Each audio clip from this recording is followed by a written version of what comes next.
Hello, YouTube. It is hot, hot, hot. Actually, it's cooler now than it was when I first came into the back of the van. Um, Little Blue has broken down. I think the starter may be bad or the alternator. Long story short, it started with the vehicle cranking and not not cranking smoothly. It would make a grinding sound. And then eventually, while I was driving the other night, the vehicle broke down. So I was able to coax it into a parking lot before it completely shut down. And then I couldn't get it to start. So then I checked, and my oil level was completely empty. So, the Little Blue has been leaking. And hey, Angry, how's it going? I checked the oil level, and it was like completely dry. And so I was like, oh, that's not good. Had a little bit of oil with me, so I added that, but also the vehicle wouldn't start. But I was in a parking lot. So I decided to try to jump it from the house battery pack to the vehicle battery, and it wouldn't really jump because, long story short, I don't know if you guys know, I've been kind of living in the RV and using the van as supplemental power. Basically, I go inside the RV and I use the RV solar power system and battery pack to cool down the refrigerator when I'm there, so I can have like cold water, cold food, and cold drinks. And then I use Little Blue to supplement the house system and run video games, play World of Warcraft or whatever. So the battery was completely drained, and I leave there when it's getting dark, when they lock the RV park, the RV storage. And that's when the power issue happened. So my battery in Little Blue was drained when this happened. But I took the house battery and ended up putting it under the hood, and the vehicle started, but it would die. It kind of run and die. And I was like, well, at least I was safe in a parking lot somewhere off the side in an industrial area. So I went ahead and just decided to spend the night there. That's one good thing about having a broken vehicle that's basically a house. I had food, I had water, I had pretty much everything with me. Just, panicking because I had to get to work early the next morning. So I went ahead and went to sleep, and the next day the vehicle started right up. I drove it to work and got it to work, and then I set the solar panel to charge. So the batteries were fully charged, and then I left there to go to get new batteries the next day after work, because I was like, well, could be the alternator, which would be bad, could be the starter, which had been making the noise, because it was like how you start, you go no, no, no, no, no, no, and it starts, but it was going no, no, no, like a grinding sound. So that had been doing that for a while, and I was getting ready to take it in, but I didn't get a chance to take it in, obviously. So at this point right now, what I did was I got a brand new battery. I drove it and got a brand new battery, and as soon as I put the new battery in, the whole thing would not start at all. It you turn the key and all the power lights and everything come on. Like I can power the window down and stuff like that. So there's a good battery connection, but it wouldn't start. So then I'm like, starter seems to be shot or something. But that's weird that it started fine until I parked it and then took the battery out. So I put the old battery in, which was the house battery, which is a deep cycle battery, and it still wouldn't charge. I mean, it wouldn't start. And I even tried jumping that back and forth several times. Went underneath, and I took a hammer and I tried to whack the starter to try to get it going. It didn't work. So consequently, I'm stuck. Which brings me to some stuff that you should know. I don't know if you guys know this. When I got... well, let me show you the temperature right now. It is 94, which is actually cooler than it was when I first got in here. When the vehicle was sealed up, it was like probably 110, 120 degrees inside the van. Yeah. Sitting in a metal can like a van or an RV in the summer in Florida is like sitting in a toaster oven. So it's like 110, 120 degrees inside this van. So the first thing I did was I opened up my windows. I can't really open up the doors and everything too much because I'm in a busy parking lot and I don't want people coming up to me. But I did open up the rear here just so you can see, so I can get a breeze coming through.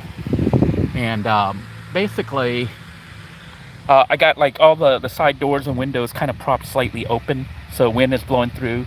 And when I did that, the temperature was at 99 degrees when I first came in here, crawled back here. But you can see it's like 93 now. But I'm going to show you how we can try to get it down to like 80 something in like a few minutes. And it doesn't really cost anything. It's something you can do, which I did because I came back here to lay down and chill. I'm chilling as I wait for my ride to come pick me up because I need a vehicle because I need to get to work tomorrow.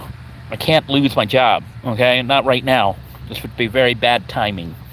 So, anyhow, this is it. This is your cheap $1 air conditioning unit that will cool your vehicle about 10 to 15 degrees, at least during the daytime, even in Florida, even though people say it won't. And how it works is basically, you know that as water evaporates, it'll actually cool the air down. So it'll cool it down by 10 or 15 degrees when it evaporates. So right now, it says 93 because it's kind of still damp in here because I sprayed it all in here. I had it down to like, I think 85, 86 degrees. From starting, when I first started, it was 99. So you're seeing it's still somewhat cool because some parts of it is still drying out. But basically, I just take my water and I start misting. I start misting like this. I mist all around, and I mist my upholstery, you know, the curtains and everything. I basically just squirt everywhere. And I got a fan running here to circulate air. And I spray all this. I spray myself. I spray the curtains. It's one of the things about having a cloth curtain. And I even spray the bed. The bed is like cloth. So I'll spray it all, and you're like, he's crazy. No, not really. What I'm doing is I'm wetting everything down. And as I wet it down, it'll evaporate into the air. And as it evaporates, the air in here, this whole area, becomes like air conditioned. You know, not like 65 degrees. But it won't be 100 degrees inside the van anymore. You can see it already starting to drop. It's down to 92. So as I wet the van down, as long as the sun is out and evaporating the air and the wind is blowing, it'll actually cool this down in here. I got it down, I think 13 or 14 degrees cooler inside the van than it was previously. Outside temperature is really hot right now in Florida. I mean, extremely hot. I don't know, probably, I would venture a guess and say in the 90s or maybe upper 80s. But inside a metal can, inside a metal van, it gets like extremely hot.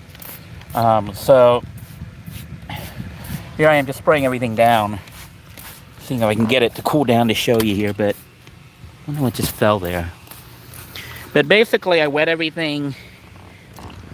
I wet the ceiling. I wet me. I wet the pillows. I wet everything. Because it's not like dripping wet, but just damp. Basically, one bottle of water will do it. But you'll probably want to do it with multiple bottles of water as it starts to warm back up and dry off. But you can see the temperature down has gone down to 90. And, you know, now it's down to 88. So you can see it's actually starting to cool down pretty fast. So that's a little trick you can do if you're stuck. I know people say it doesn't work in Florida. It works fine. Yeah, this is a real time. You're watching this happen as it's happening right now. I can't predict how much it'll go down, but I know earlier it went down. It went down from 99 all the way down to 86, 87. So, you know, it was like 12, 13 degrees it cooled down. And it feels pretty good when it blows down. It actually feels like air conditioning when the air is moist. So it works a lot like those misters, you know, the water misters. So I'm misting everything. And I wouldn't do this at night if unless it's really hot, hot, dry air, not wet air.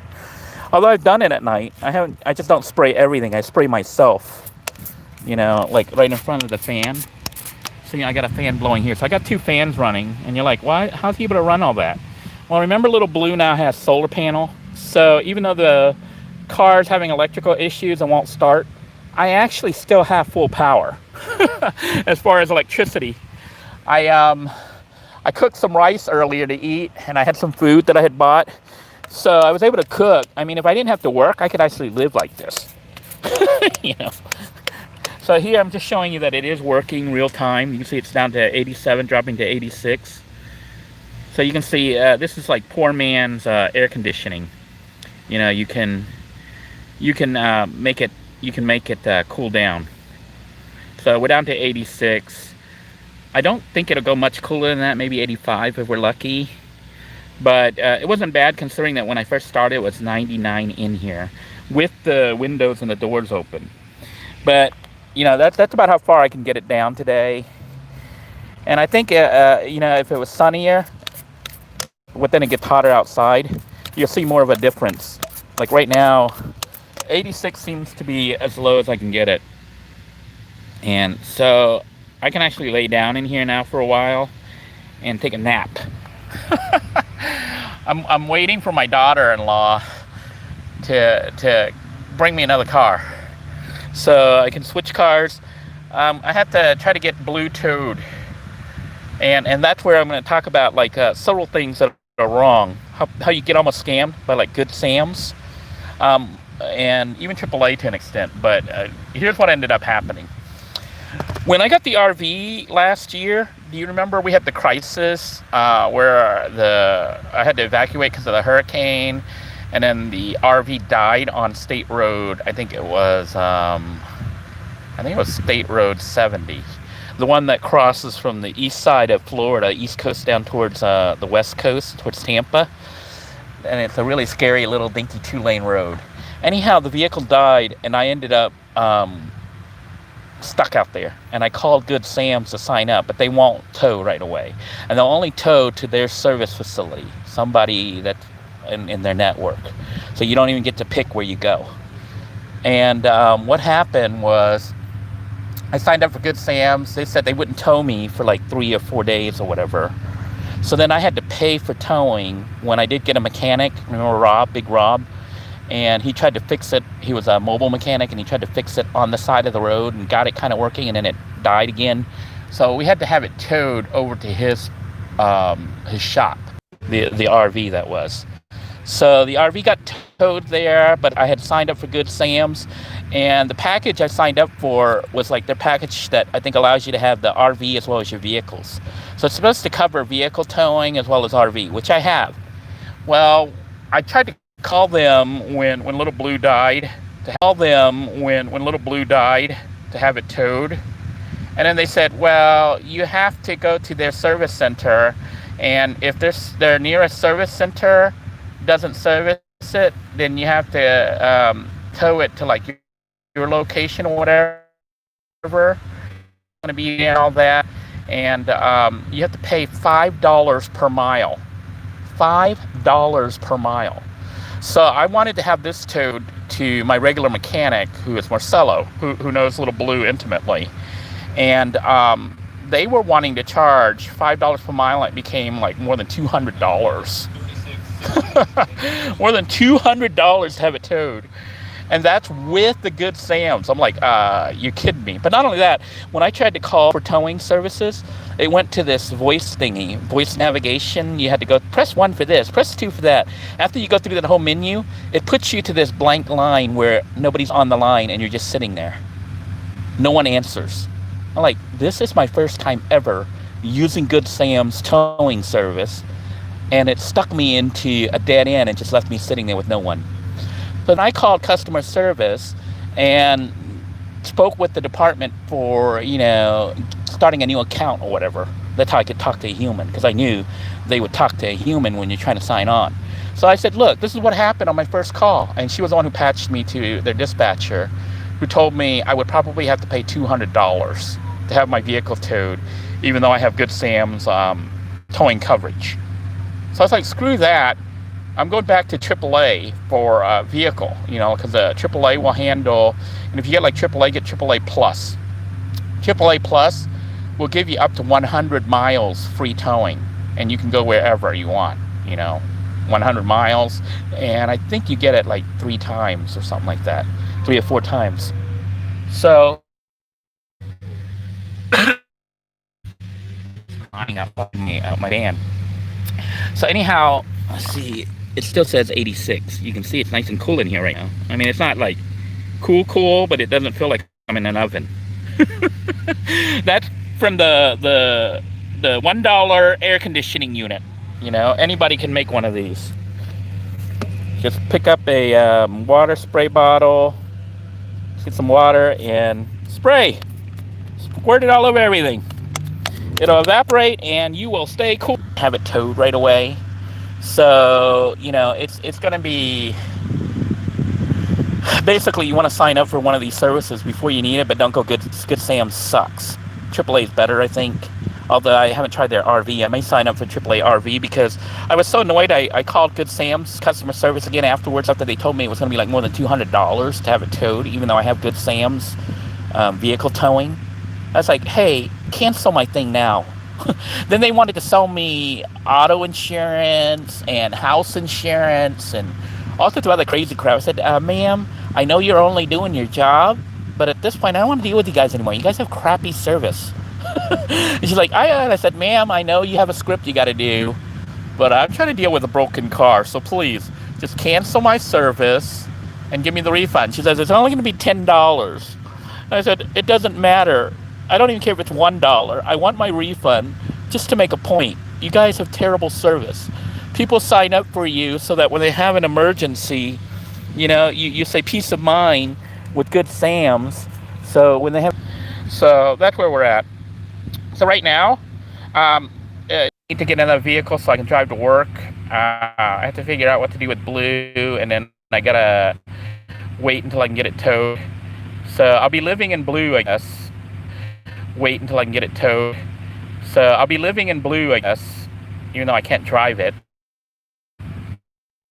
You know, all the stuff for survival. It's even got... I don't open it up like this at night, obviously, but I open the windows, and if I wanted to open the front gaps, I could do that. So, you know, I can stay nice and cool.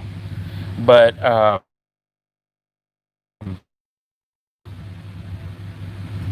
you feel yourself getting overheated in a vehicle. If you have some water, spray it all over yourself.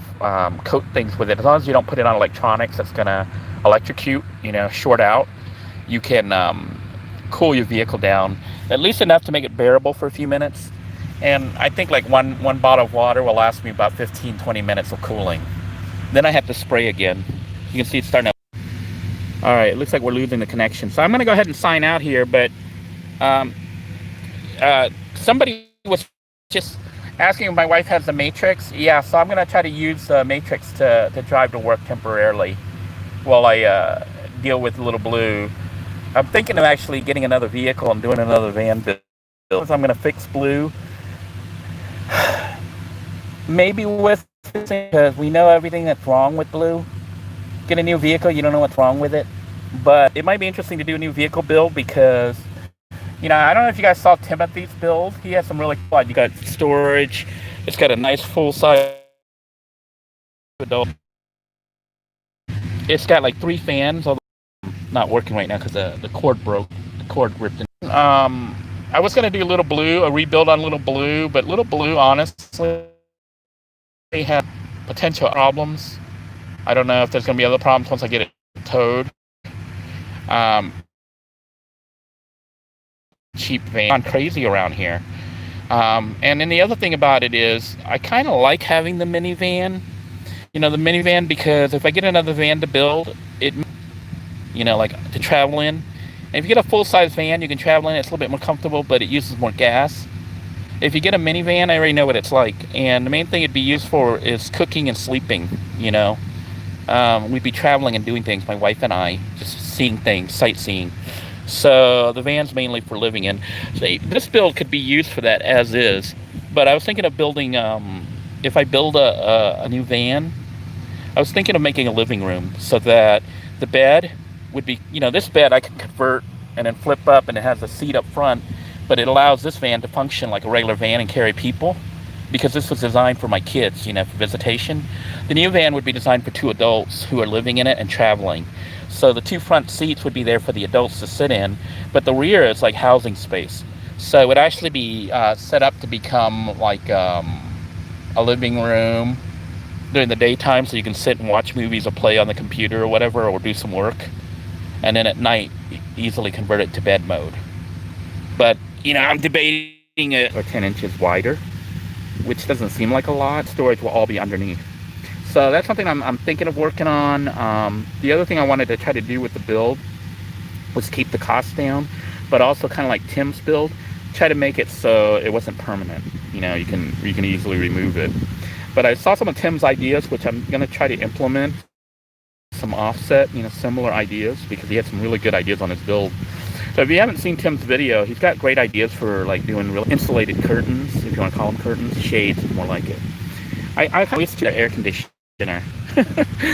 And the wind will actually, I can feel the wind blowing in. I know you can't tell right now, but the wind's blowing in and it's feeling really cool inside here, because as the wind blows through, the moisture's lifting up off the bed, off the ceiling and everything that I sprayed. And it's actually making me feel cool in here. It's like a cool breeze instead of before I sprayed everything down, it felt like hot convection oven air blowing in my face. So SD Bob wants to know, Tim returns to Pay It Forward. I don't know. I don't think very many people have been on there. I myself have been busy. I've been working and working and working. The other thing about broadcasting is I haven't been wanting to broadcast as much, just because of all the crazy stalking that was going on. Every time I broadcast, I run the risk of them knowing exactly where I am, and then they cause trouble. It looks like we're cutting out, so I'm going to end it. But basically, I don't broadcast as much because the one that I can do it without revealing too much about the van, because of the fact of the active stalking. That shock you. So on right now, it's extremely dangerous. Yeah, Timothy's alive and well. He, I am friends with him on Facebook, so Timothy's okay. You can also check out Timothy's channel on Mo Bang for Your Bucks. He's been doing updates on that. I do need to probably check a word of what happened exactly. But I saw his Facebook, and he was active just like 3 weeks ago. 3 weeks ago, he was posting on Facebook, and then 2 days ago, I heard he had died. I don't really know why yet. The message was just that he has passed, but nobody really knows why or has told why. So, I'm not sure what happened. As I get more information, hopefully, I'll get more information. But with the COVID or Corvid thing, I know a lot of people don't take it seriously, and some people think it's a joke or it's fake. I can tell you for a fact that, like, where I work, one of my co-workers' father got it and died like in 7 or 10 days. He got it and then he died just like that. So we're in a world right now where when you get sick with this, even though some people think it's fake, your lifespan might be cut extremely short, because it messes with your breathing. And I had a breathing scare. I know you guys don't know because I didn't broadcast. I haven't been broadcasting, but I had a breathing scare where I was doing some lifting and stuff, lifting the heavy air conditioning unit on the RV. How I move it to the windows and all that. And then I was having issues with breathing. And then when I coughed, it hurt really bad. Well, it turned out that wasn't COVID. It was, I went to the ER and they said that I had pulled a rib out of its socket. So the ER didn't know that, but they said that, they said that I had some calcification in my heart and stuff, which is normal for someone my age. But they thought my chance of having a heart attack, was very low, and that I definitely, from their test at least, you can't say definite with this test, but I didn't show Corvid. So supposedly I'm clean, but the chest issue with the breathing, because I couldn't breathe, I felt like I was dying because I couldn't breathe. And I went to the regular VA doctor, and she took a look at it, the x-rays, and then looked at my chest, and she says she can see my bone sticking out, my rib. I didn't even know it was possible to do that. But evidently, it is possible for you to dislocate your rib bone out of its socket. Yeah. So she said that all I had to do was some exercises, and eventually it would pop back into place. Or I could go to was it those people that bend your bones, bend your body into shape. What they're called, chiropractors or whatever. But she said that even if I didn't do anything, eventually it would pop back in, because the muscles that connect your chest and stuff will try to pull the bone back into place. And now it's been about 3 weeks since that incident, and I'll be honest, my chest still hurts a little bit, but not anywhere near like it was before. And when I cough now, it doesn't hurt. Before, when I cough, I literally felt like they say that rating scale of 1 to 10, the pain, it was like a 9.5. That's how bad it was hurting. I couldn't breathe. So, at least that wasn't anything. Claire wants to know who died. My uncle Bruce died. So, I still haven't heard why. So I have to try to find out if anyone in the family knows. But it was very sudden. And, we might do a roll call or something on Pay It Forward. The other thing is, I do have a Facebook group that's kind of secret right now. It's by invitation. So you want to go to the Pay It Forward group. I'm going to do a roll call, and then the people that I can get on there, I will add you to the secret group but you got to be on Facebook for the other group. But I have left the Living in a Van group to protect the group. I'm totally not in it, as far as admin or anything like that. So I don't know what's going on with the group. I know people were still writing me for a while, asking me to do things. I'm like, I don't have any access. I don't know anything. But on the Pay It Forward, it's a very, very small group. And the whole idea for that, it's actually the Starfish group. Basically, people in there know each other, and you're kind of keeping tabs on each other to make sure everybody's okay, and if anybody needs any help, we're trying to help one another. Pay It Forward as a YouTube channel, I don't think it's going to work with the ad revenue and stuff, because people aren't watching it. The numbers aren't there. You would have to basically upload and do all the stuff I did to keep Living in a Van going. And I let Living in a Van go pretty much, So Living in a Van is like dying, the page. And that's by choice. Although I'm thinking of putting the old videos back. The trolls and haters have been stealing my videos, and some of them are using it to set up their own channel, or copies, clones of my channel, to try to get it monetized and stuff. So, if you see the fake channels that look like Living in a Van, it's not me. It's one of the trolls. You can report it to YouTube. I tried reporting it to YouTube. Then YouTube wants me to give them my address and all this other stuff so they can give it to the trolls. So I can have even more stalkers. I'm like, screw that shit. So I had been pulling videos. I have removed approximately 3 million views from the Living in a Van channel. If you look on the view count, you can see we're pretty low. Because I removed all the videos that had personal stuff in it. And some videos that weren't popular, but I'm thinking of adding them back because they're videos that people might find useful, like the older videos on how this van was built, how we got it to the point where, it's able to function right now with its own electrical generation. But you can see the temperature's back up to 93. So the cheap $1 AC only lasts like 10-15 minutes, and you got to do it again. So, it's $1. It's $1. Well, to spray the water is less than $1, maybe 5 or 10 cents worth of water, unless you get free water, But it does work. I'm basically just trying not to lose my job, because jobs are a lot of people have been laid off and stuff because of the situation. I'm fortunate that it's critical, so we're still there working. And so I've been doing that and trying to start up my software and some other businesses and stuff like that. I will, like I said, I will start bringing back the old videos on basically have an archive, so people will have something to reference. For me, make sure you check Pay It Forward channel. I will probably try to do a broadcast there to take a roll call and try to invite people into the Facebook group called the Starfish Network. And then you can invite other people that personally. I do intend that group to be small, not like Living in a Van, which I think is probably over 20,000 people. We had like 20,000 people who don't even know who I am.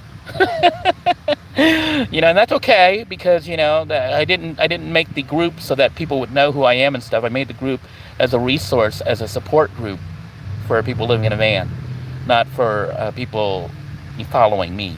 You know, and that's why I would say 99% of the people in living in a van don't even know who I am. So anyhow, I'm gonna go ahead and sign out. I appreciate you guys tuning in. Look forward to the roll call on Pay It Forward, and we'll be adding more people to the Starfish Network, so you at least have the support network. I don't know about the Pay It Forward channel.